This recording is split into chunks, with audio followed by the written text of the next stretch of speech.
This topic is about structures. So structures in C programming. Structures are a fundamental concept in a C programming language that allow you to define and manipulate composite data types.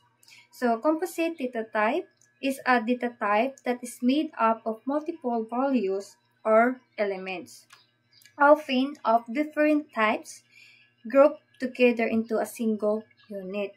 So, ang pasabot ana niya, kung for example, naatay student info.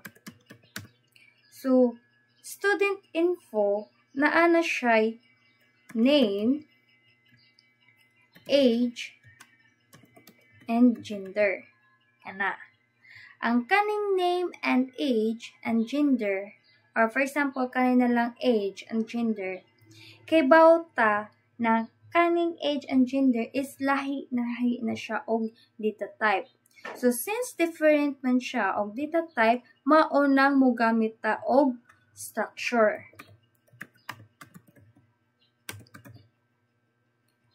So name nato ang data type ana is car, age, integer, then gender, car. So, mao na ang pasabot sa composite data type. Kay when we say structure, ang structure is a group of elements of different types. So, ang student info is nakagrupo na siya ang kanisiya is group ni siya sa student info. Ang student info is maon ni iyang member or ang ato ang value or ang element sa ato ang student info. So, since, again, structure is a group of elements of different types, maunang mugamit ta og structure. Again, if ang ato ang member or element or value, mugamit ta og structure. Okay. Kay, for example, sa array. Sa array, diba, is a group of elements of the same data type. Kung naatay array diri, for example, ato ang kuan is number, name sa ato ang array. Tapos, mugamit ta og data type na integer. Pasabot ana niya ang ato ang elements or value or member sa ato ang array is puros mga whole number. Kay, if mo gamit ta og float number diri sa ato ang array nga integer ang iyahang gigamit na data type, automatic dili ma-print ang 0.1. Kay ang integer meaning is whole number. So something iyahang ma-print ana niya or ang iyahang output ana is 1, 2, 3, 4, 5. So since ang array is a group of the same data type man, so mausad na sa structure, nang sa structure is a different data types. So kung ikaw na gusto ka mogamit og different data types, is mogamit ka og structure. If gusto lang ka nang atong elements is same data type, mao nang mogamit ka og array. So, mao na siya ang gamit sa structures. So, dako kay gamit ang structure, kay pwede ta makamanipulate og lahi-lahi na data type.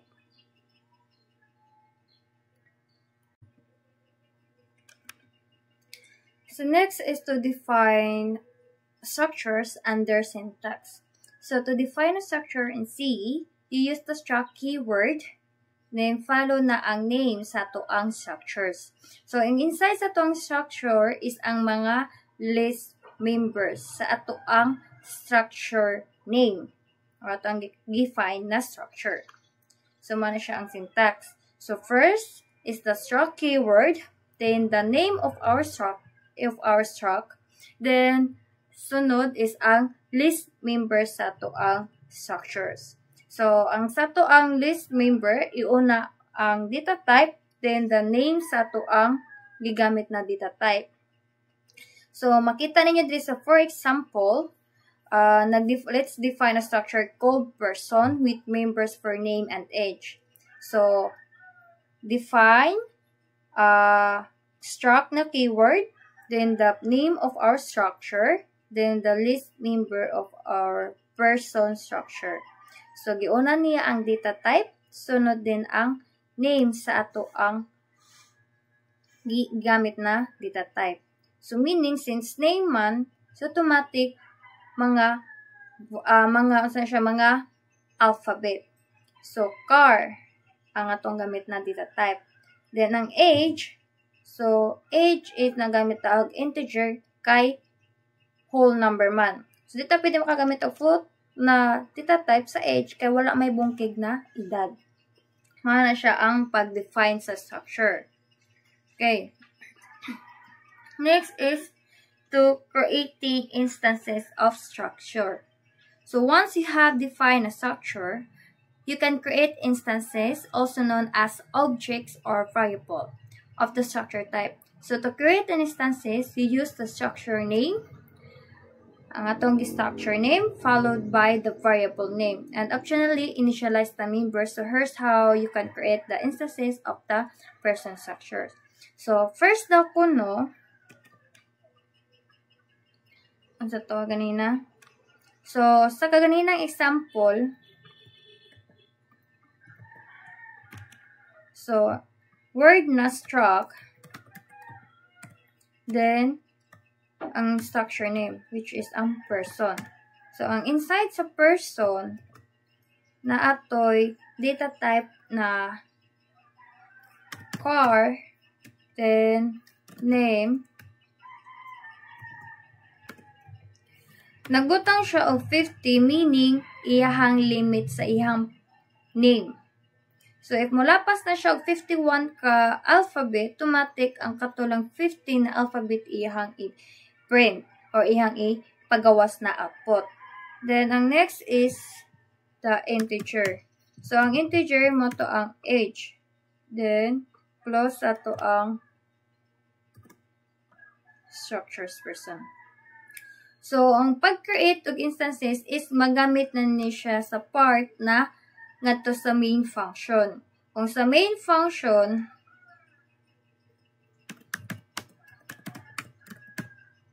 once mo dito na to sa main function, mao na to mo tawgo na to ang ato ang gi-create na structures para makabutang ta sa to ang variable. Okay. So, first is, tawgon daw na to si, gi-create na to na structure, struct person. So, ari na part, kung unsa inyohang giname or gibutang diri sa structure, gi-create ninyo na structure, mausad inyohang ibutang. So, meaning,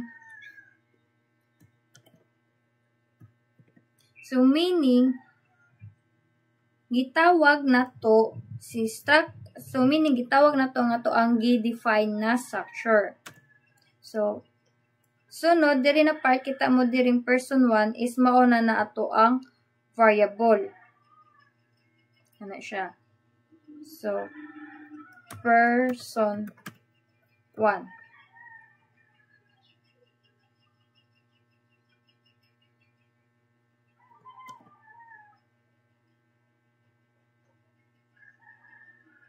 So, ang person 1, mauna to ang variable. Tapos, ang structure person is mauna nga to ang gi-create or gi-define na structure. Ito to si green.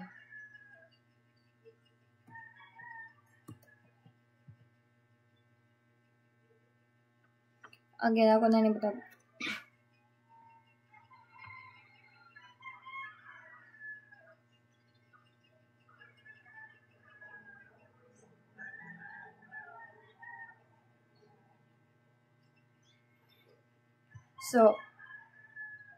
So, if mo create tag instances, so, ang atong naman buhaton na again, is tagon sa nato nga to ang gi-define na structure o sa nata mabutang o variable. So, meaning ana, ang kaning ato ang person 1, ato ang variable is iyahang gi-call si struct person. So kung unsay naa sa person 1 diri is mao na to si name and age kay iyahang gitawag. So unsay nasa to ang structure person, unsay element sa to ang structure person, mao tong si name and age. Tapos nagbutang ta og person 1, automatic si person 1 is iyahang gi-call si gi-define na structure. So naa na siya yung name and age. Okay. Mao na ang pag-create of instances instances of structure. So first is tawgon na to ang gi-define na to na struct, which is si person. So mana person is mao na to ang define na structure. Then next is the variable. So ari makita niyo sa example. So structure person, so person 1 is wala pa siya value. Wala pa siya, wala pa siya value, wala siya gihatag na value sa ato ang mga element. Diba? Pero, si structure person to, naa na siya value. Nag-initialize na si person to. So, ang value ni person to is si Alice, then the 25. So, pasabot ani si person 2, iyang gi-call si structure person na ang naa ni structure person is ang name and age. So, automatic si person 2, naa na siya Alice, naa na siya value na age 25. So, mao na siya ang pag-initialize or pag-create of instances of structure.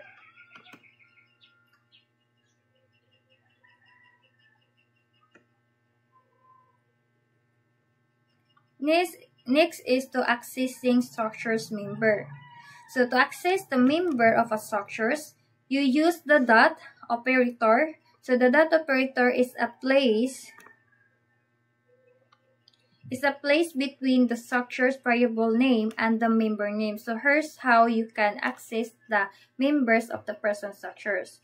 So if ikaw gusto ka mo access sa members sa structure, so imuhang gamiton is that.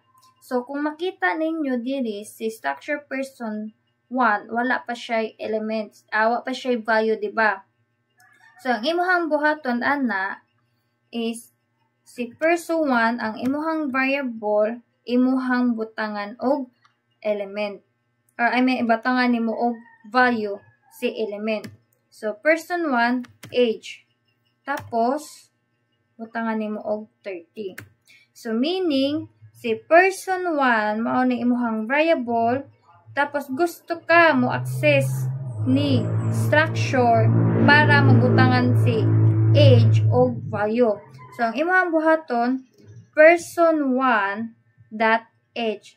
So, meaning, si person 1 naka-access siya ni structure person 2, which is na siya member na si age.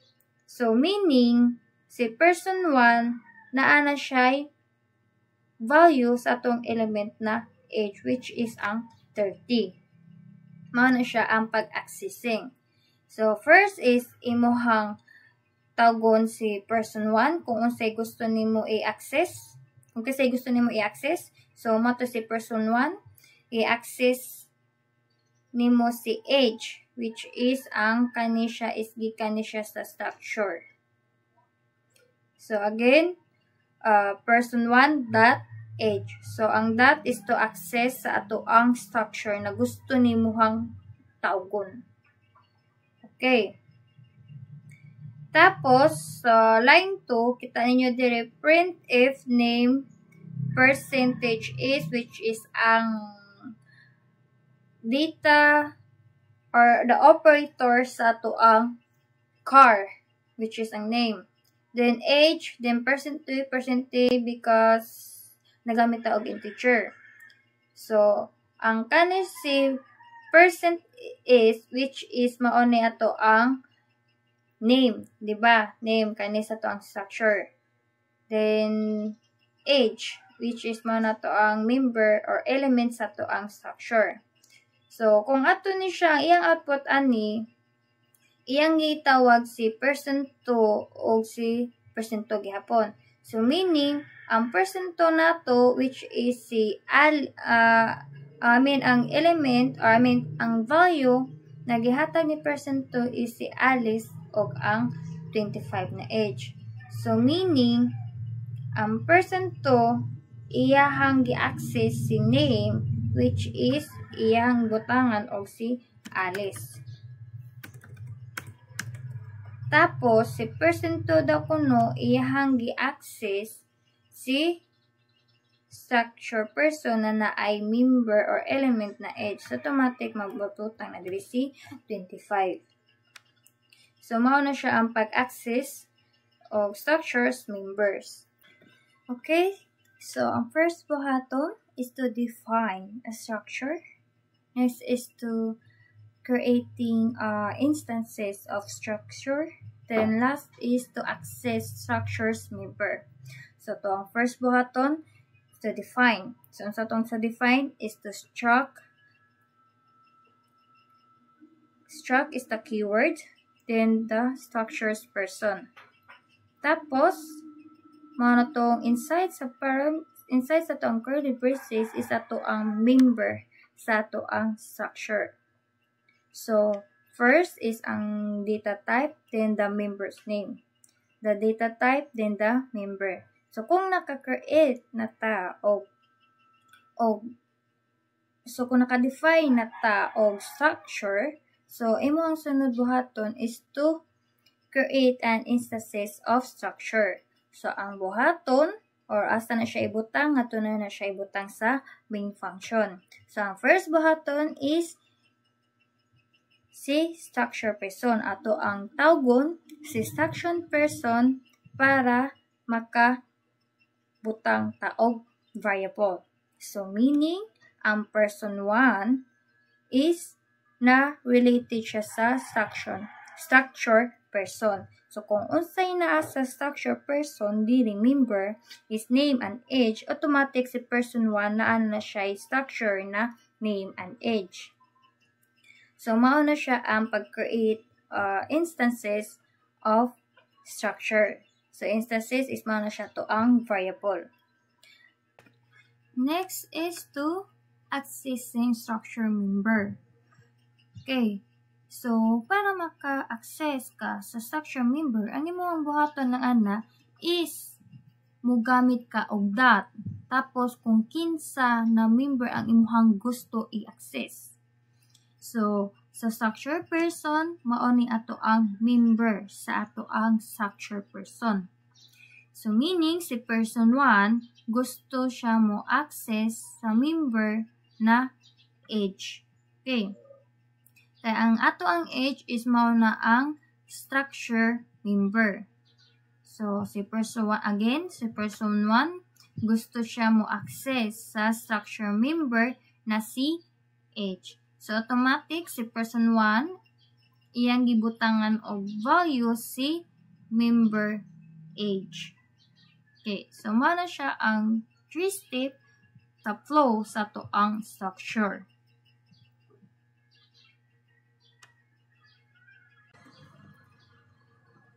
So for example, kani siya. So iyang output diri is the person 1 name who 1. So duha ka variable which is the person 1 and the person 2. So sa person 1 name who 1, iyang age 20, iyang gender male. So si person 2 iyang name si Ali, then the age 20, then the gender F, female. Kung aron nyo makita, so ang first is to define a structure. So the struct na keyword, then the structure name which is ang person. Then inside sa to ang member sa to ang structure person is na siya car.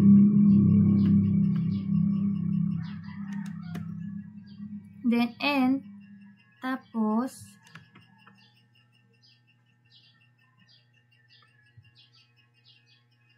the car, which is ang gender.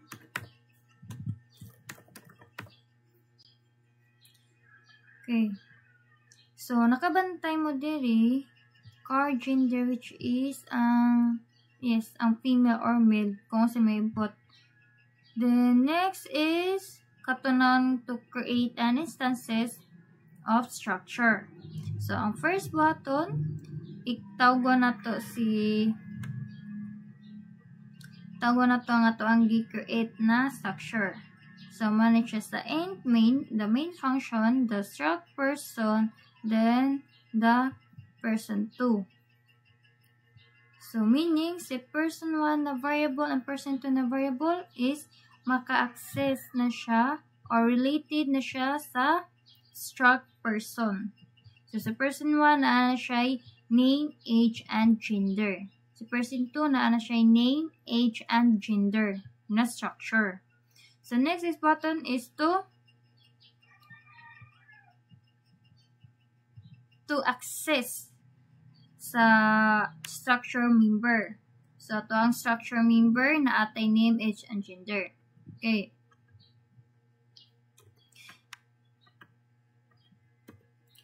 So, first is to print interperson 1 name para mo display ni siya. Kani, interperson 1 name. Tapos, para maka-input ka sa ato ang interperson 1 name is mo gamit ka og scanf. Kung nakita ninyo diri, si scanf, si person 1, iyahang gusto siya mo access sa structure member na name. Okay, so structure name. Sunod, gusto siya mo access sa age.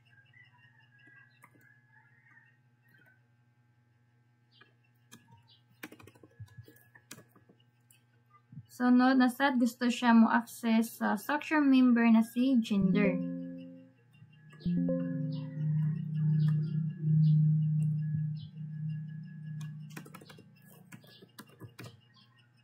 So, meaning, si person 1, mo ka-access na siya sa structure member, mao nang ato ay butang ko na diri si P1,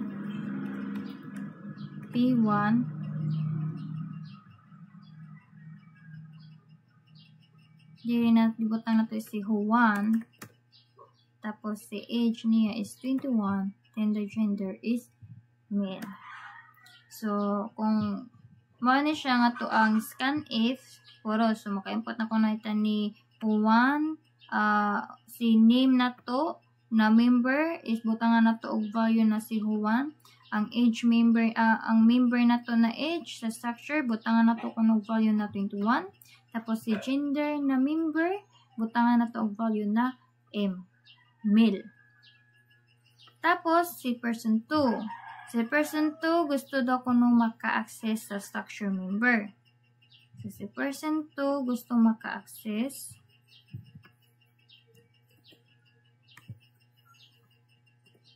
ni person, ni name, ni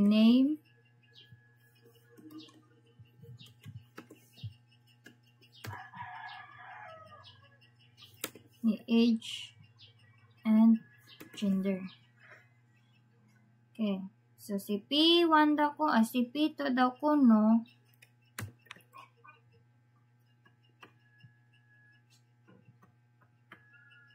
So, si P2 daw ko, no, gusto siya mo access sa structure member na si name, age, and gender.